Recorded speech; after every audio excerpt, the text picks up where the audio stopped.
12 मार्च 1993। हिंदुस्तान की अतीत पर चस्पा वो दाग जिसे ना इंसाफ की चौखट हो सकी और न फांसी का फंदा। मायानगरी मुंबई को दहलाने की साजिश रचने वाले, हिंदुस्तान के लोकतांत्रिक ढांचे को नस्तो नाबूद करने की साजिश रचने वाले न तब रहे थे और न अब रहे, क्योंकि हर गुनाह की सजा मुकर्रर है, तय है, चाहे वो इंसाफ की चौखट हो या कुदरत की चौखट।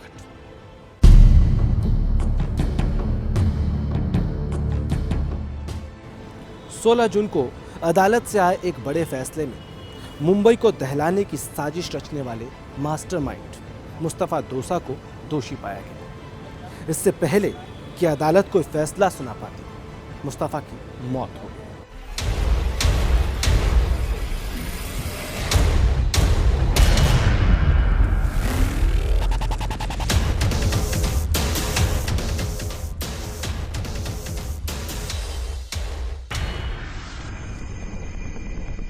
1993 के मुंबई सीरियल ब्लास्ट मामले का मास्टरमाइंड और हाल ही में दोषी साबित हुए मुस्तफा दौसा की अचानक मौत हो गई। मंगलवार 27 जून की रात उसे सीने में दर्द की शिकायत के बाद जेजे अस्पताल में भर्ती कराया गया था। मुस्तफा को हाई ब्लड प्रेशर और शुगर की शिकायत थी। उसने टाटा कोर्ट को अपनी हार्ट प्रॉब्लम के बारे में भी बताया था। चेस्ट पेन का कंप्लेन कर रहे थे और बुखार आया था, यूरिनरी ट्रैक इन्फेक्शन था, डायबिटीज़ बढ़ गया था। तो इनको जांच ईसीजी करने के बाद बुखार आया है बोल के एडमिट किया था। सुबह भी ईसीजी करके देखा था। उसके बाद 11:30 बजे उनको कार्डियक अरेस्ट हुआ। बाद में उनको सीसीयू में शिफ्ट कर दिया गया और उनको पूरा ट्रीटमेंट दिया गया, लेकिन उसमें वो सर्वाइव नहीं हुआ। माना जा रहा था कि मुस्तफा को ब्लास्ट केस में फांसी की सजा भी मिल सकती थी। मुंबई सीरियल ब्लास्ट केस में दोषी मुस्तफा दौसा, अंडरवर्ल्ड डॉन अबू सलेम सहित 6 दोषियों की सजा पर कोर्ट में बहस शुरू हुई थी। कोर्ट ने सलेम को मास्टरमाइंड मानते हुए मुस्तफा दौसा, मोहम्मद दौसा, फिरोज राशिद खान, करीमुल्ला शेख और ताहिर मर्चेंट को दोषी करार दिया था। मुंबई धमाकों के मास्टरमाइंड मुस्तफा दौसा को रायगढ़ में हथियार लैंड कराने, आरोपियों को ट्रेनिंग के लिए पाकिस्तान भेजने और साजिश रचने का दोषी पाया गया था। मुस्तफा दौसा को साल 2004 में यूएई से गिरफ्तार किया गया तो 2005 में अबू सलेम का प्रत्यर्पण हुआ था। आपको बता दें कि मुंबई सीरियल ब्लास्ट केस में 16 जून को आरोपियों के दूसरे बैच को सजा सुनाई गई थी। इससे पहले साल 2007 में 100 लोग दोषी ठहराए गए थे, जबकि 23 बरी किए गए थे। सुप्रीम कोर्ट तक सुनवाई के बाद याकूब मेमन को 2015 में फांसी की सजा दे दी, जबकि फिल्म अभिनेता संजय दत्त सहित 99 लोगों को जेल भेजा गया था। 12 मार्च 1993 को मुंबई में एक के बाद एक 12 धमाके हुए थे। इन बम धमाकों में 257 लोगों की मौत हो गई थी, जबकि 700 से ज्यादा लोग घायल हुए थे। इन धमाकों में 27 करोड़ रुपए की संपत्ति नष्ट हुई थी। मायानगरी को दहलाने वाली इस साजिश में 129 लोगों के खिलाफ आरोप पत्र दायर किया गया था।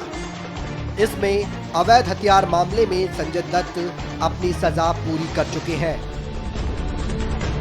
Bureau report, Haryana news.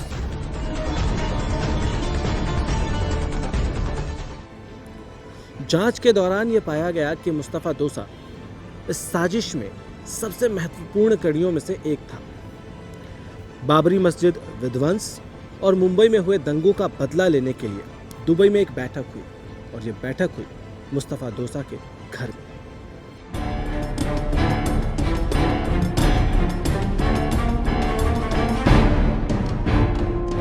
Mustafa dosa वही मास्टरमाइंड था जिसने साल 1993 सीरियल बम धमाकों के जरिए मायानगरी को दहलाने की साजिश रची। इन धमाकों की साजिश रचने के लिए उसने ही बैठकें कराई थी। साथ ही मुंबई में विस्फोटकों और हथियारों की खेप पहुंचाने का भी इंतजाम किया था। इस करतूत के लिए दोषी मुस्तफा को अदालत कोई सजा सुना पाती, इससे पहले ही उसकी मौत हो गई। सीबीआई ने अदालत में दावा किया था कि दोसा का अपराध याकूब मेनन से भी ज्यादा गंभीर है, इसलिए उसे फांसी की सजा दी जानी चाहिए। सीबीआई के मुताबिक दोसा इन धमाकों की सबसे अहम कड़ी था। सलीम शेख के साल 1995 में दिए गए बयान के बाद दोसा को आरोपी बनाया गया था। उसे 20 मार्च 2003 को दिल्ली अंतर्राष्ट्रीय एयरपोर्ट से गिरफ्तार किया गया था। मामले की जांच के दौरान सामने आया था कि दोसा इस गुनाह की सबसे अहम कड़ियों में शामिल था। अयोध्या में बाबरी मस्जिद गिराए जाने और मुंबई में हुए दंगों का बदला लेने की साजिश रचने के लिए दुबई में एक बैठक हुई। ये बैठक मोहम्मद दोसा के घर पर हुई थी।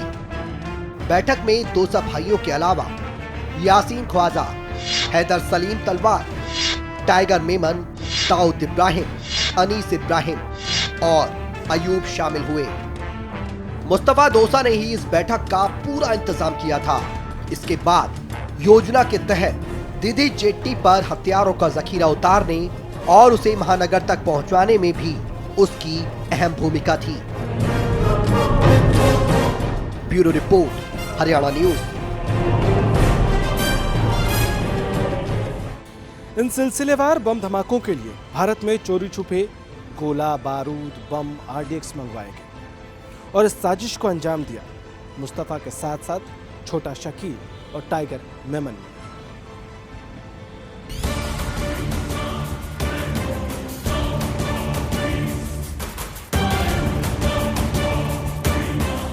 अभियोजन पक्ष की माने तो बाबरी मस्जिद को ढहाने के बाद बदला लेने के लिए अंडरवर्ल्ड डॉन दाऊद इब्राहिम के नेतृत्व में दुबई में एक बैठक हुई।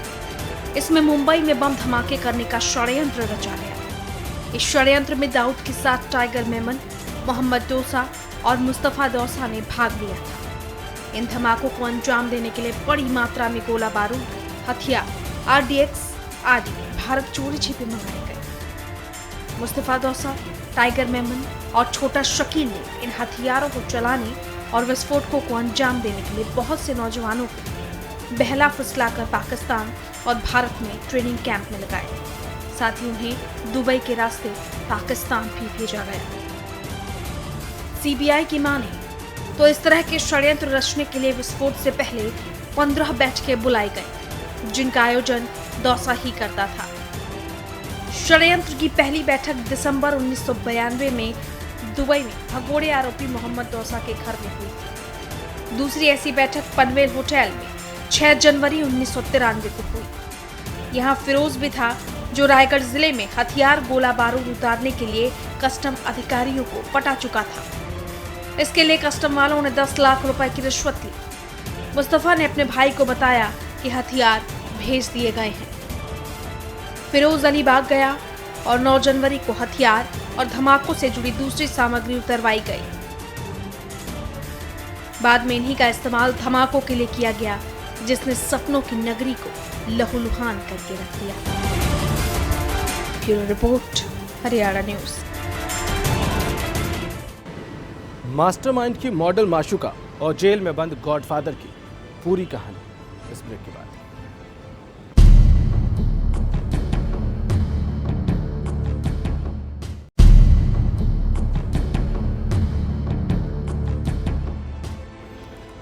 जेल में पेशी के दौरान मोहम्मद मुस्तफ़ा और मॉडल शबीना में कई बार मुलाकातें हुई। ये मुलाकातें न जाने कब मोहब्बत में तब्दील हो गई और आखिरकार दोनों ने निकाह करने का फैसला किया।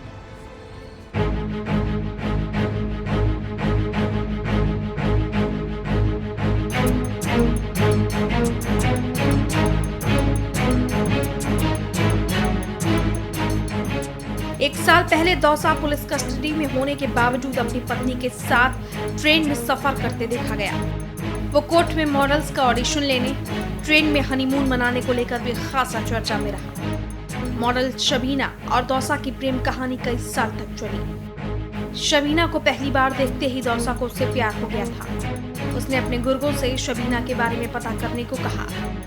शबीना एक बिल्डर की बीवी थी और उसका एक बच्चा भी था।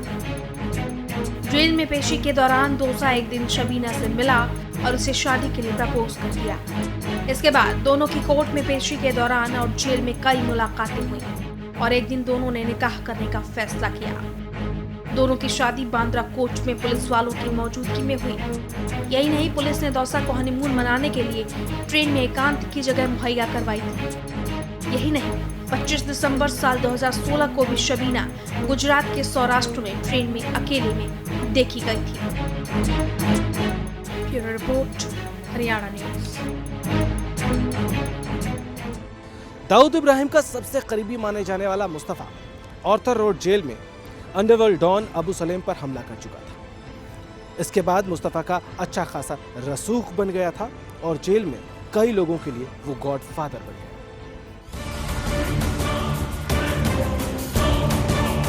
मुंबई हमले के मास्टरमाइंड मुस्तफा दोसा पर कोर्ट रूम में सुनवाई के दौरान मॉडल्स बुलवाने और ऑडिशन लेने का आरोप भी लगा था। दुबई की एक ज्वेलरी दुकान के असाइनमेंट के लिए उसने कोर्ट रूम में 8 मॉडल्स बुलवाई और उनमें से एक का चुनाव किया। ऑडिशन में शामिल एक 19 साल के मॉडल ने दोसा के खिलाफ रिपोर्ट भी दर्ज करवाई थी। मॉडल का आरोप था कि 8 में से 3 मॉडल को शॉर्टलिस्ट किया गया, जिनमें वो भी शामिल थीं। इसके बाद गैंगस्टर के करीबी ने उसे टोकन अमाउंट के तौर पर 1 लाख रुपए दिए।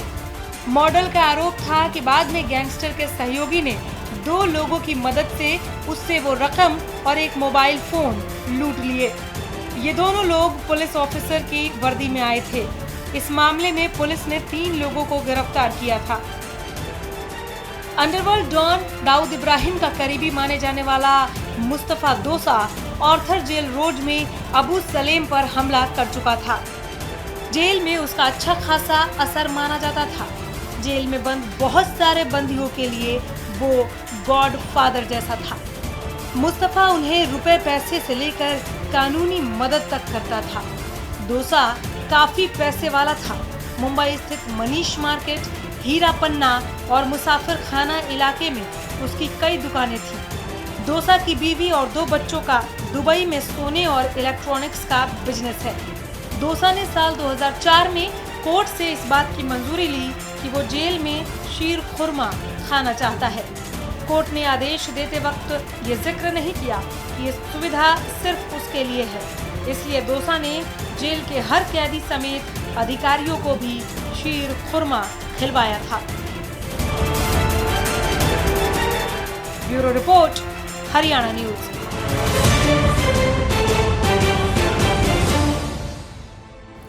गुनाह 100 तालों में बंद रहे, गुनहगार 1000 पर्दों में, लेकिन इंसाफ होकर रहता है, यहाँ भी वहाँ भी। नमस्कार।